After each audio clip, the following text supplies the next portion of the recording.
It is one of the most preeminent greyhound establishments anywhere in the world.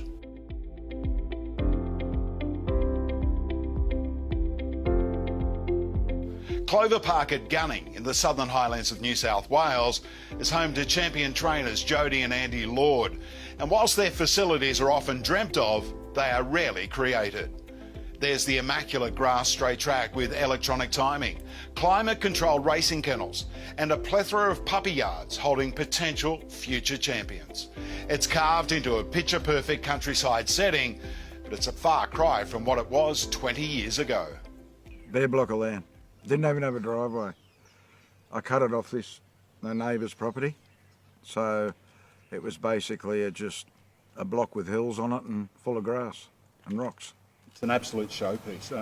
Do you know how much money you've invested into it? Over $1.5 million, I reckon, maybe more. I don't know.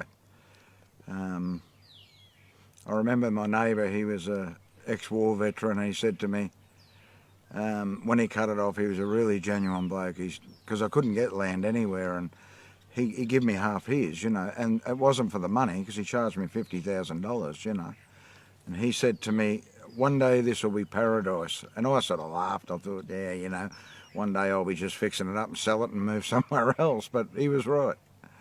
It's turned out a nice property. While Jodie Lord prefers to take a back seat when it comes to media commitments, it's not the only reason she is rarely seen at the track. Her day starts whilst most of us are still warmly tucked up in bed. I get up about 4:45, have coffee, watch the news, go out, wake Andy up, come down, let brood bitches, pups out, then Paul and I will start letting dogs out in the main shed, and just goes on from that for the rest of the day. Bear in mind, she's got two little kids, 6 and 7, so she's got to be in the house by 8 o'clock to get them off to school. Plus she's got to cook our dinner, and wash our clothes and do everything else and do dogs. She's pretty amazing at what she does. Could you do what you do without Jodie? Not a chance. And I know a lot of people sort of, don't think that Jodie, she's just a name, but she's not. I don't think I'd be successful. I'd just be another trainer, It takes two, and it's a big job. I'm obviously more passionate than Jodie because she's not from a greyhound background. Not that I am, but I just love greyhounds, always have. It's always what I wanted to do. But without Jodie, you sort of, I just wouldn't probably do it. I'd have a few dogs in work and that'd be it, There's so much more work behind. When the boys leave to the dogs, there's more feeding of the race dogs. There are the dogs that are here. There's pups to be done. There's broods to be done. It's full on. The rise to the top has not been an easy one for Andy Lord, and it was something he never envisaged when growing up on the wrong side of the tracks. No, not till I met Jodie, because before that it was, everyone was out for themselves. You had to survive, and I did come from a tough background. I spent a lot of time in boys' homes and that sort of stuff. Come from a pretty poor background, but I think that's made me a better person. I've worked hard and straightened myself up once I met Jode, and I've done pretty good, Having everything at their disposal without having to leave the property is a key factor to their success. It is. I think the less you leave home with a greyhound, and I watch a lot of trainers, they'll go to Appin, then they've got to go to the vet, then they've got to go here, they've got to go there, somewhere to swim them, because the facilities in Sydney, no one has them, so they've got to travel to them all the time. I think that plays a big part, in greyhounds' recovery from races and that. Greyhounds need to rest. Like ours get out 6 or 7 times a day, but it's only for a quick empty, bit of sun, back in, and mate, they got the fire going in winter, the air conditioning in summer, and they just relax. They're not, they're not dogs that you want to get excited all the time. And the day they do go to the races, they're busting. I think it's important. In recent years, the Lords have swept all before them in New South Wales, winning multiple trainers' premierships and preparing numerous Group 1 winners. And this Saturday night, they'll rug up 3 runners in the $1 Million Chase final.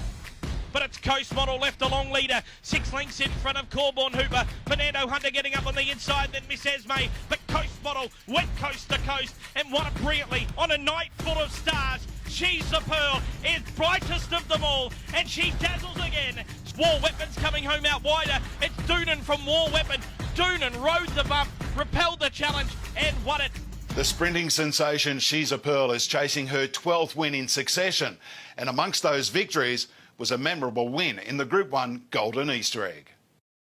But she's settled in here really well. She's just a casual, happy little dog, isn't she? She loves to be patted. She just loves a bit of attention, and she just seems to do it all by herself. There's just nothing different about her. Well, nothing will change here, so she has missed it on the odd occasion, but I still think when she does miss it, it brings her back to a 5:38 bitch instead of a 5:30 bitch, and that's still really quick. So it's, I don't know, she's a race dog and she knows how to do it. Frank's dog's he's got an enormous chance, Frank. His bitch has come good at the right time, and he's going for a second $1 million chase, so, you know, look, there's a good reason why any dog should win it. Coast Model comes up with the coveted inside box, and Andy believes she has an undeniable chance of causing an upset. She was going terrific from outside draws, and actually it was her brother, Cop Magnet, give her a whack one night, and I don't know, it was for she kept drawing box 8, you know, continuously, and she was pulling out, but she slowly got her confidence back, and the other night they tripped her a bit on the corner and she kept going, which I thought was good. She still has to do everything right from the red, but she is the knockout dog. She's got pace, she rails, and she can consistently run 29.60, you know. I think in that field, that's good enough to win it. And while Doonan may be the least experienced of the trio, you can discount him at your own peril. He loves Wentworth Park. I think he's had 10 starts or something, and it was on my mind whether the owner should probably sell him a month or so ago, because, you know, even though he was running 29.70s, I was of the opinion I didn't think he'd handle it in the top grade, but he surprised me. He's moved up a level and he's handling it, so who knows? I mean, as I said, it's a lottery. Anything can win them. Despite the riches on offer, it really is just another week at Clover Park, and if Jodie and Andy are nervous, they're certainly playing their cards close to their chest. Surprisingly not. No, I don't. It's just another week really at the moment. Yeah, it was more for We're trying to keep things the same. The Easter egg was more. Yeah. That's the race I really wanted to win. It's not that I don't want to win the $1 million chase, but I believe the $1 million chase is for everybody. It's a lottery. And if you look at the final, we've got a 70-1 shot in it. The one that's, you know, Chris Arletis' dog. If you asked them a week ago, do you think you were going to be in a $1 million chase? They'd have laughed at you. But they are, because it's like buying a lottery ticket, and I wouldn't be disappointed if I didn't win it. As long as I all get around safe, I've got no pressure on me whatsoever. You know, as I said, I won the race that I wanted to win, so if I win this, will be a bonus. It is the world's richest greyhound race, and Jodie and Andy Lord have 3 live chances of taking home the $1 million cheque. But don't expect them to be cheering when the boxes open. I don't go the early crow. I'll wait till I get to the last turn, and even if I'm 4 in front, I say to Jodie, shut up, don't say nothing. Because I know anything can happen. I've seen them fall, I've seen them break down, I've seen all sorts of things.